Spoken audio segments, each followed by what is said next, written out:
জ্ঞাত আয় বহির্ভূত সম্পদ অর্জন ও সম্পদের মিথ্যা তথ্য দেওয়ার কারণে দুদকের করা মামলায় রংপুরের শীর্ষ মাদক ব্যবসায়ী মজনু মিয়া জামিন নিতে আদালতে হাজির হয়েছিলেন, কিন্তু আদালত জামিন নামঞ্জুর করে তাকে কারাগারে পাঠানোর নির্দেশ দেন।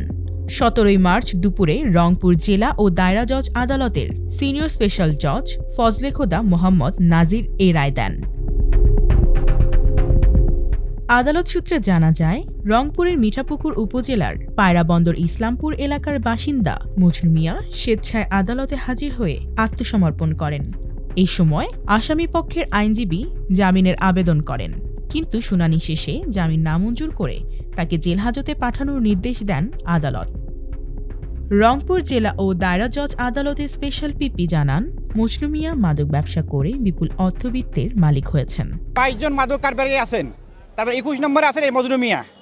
আপনারা জানেন এই মজনু মিয়ার বাড়িটা হলো মিঠাপুকুরে। তিনি মাদক কারবার করে কোটি কোটি টাকা সম্পদ অর্জন করেছেন এবং দুদক তারা এই সম্পদ বিবরণী দাখিলের জন্য ইয়ার মামলা রুজু করে এবং ইয়ার মামলা রুজুর পরে তাকে সম্পদ বিবরণী দাখিলের জন্য বলা হয়।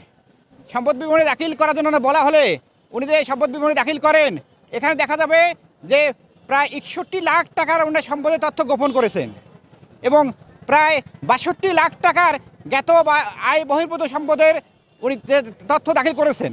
অলরেডি আপনার এটা তদন্ত হয়েছে, তদন্তে প্রমাণিত হয়েছে। 3 তলা বাড়ি করেছেন, তারপর 15 শতক সম্পত্তির উপর উনি মার্কেট করেছেন, মার্কেটের ভাড়া দিয়েছেন উনি।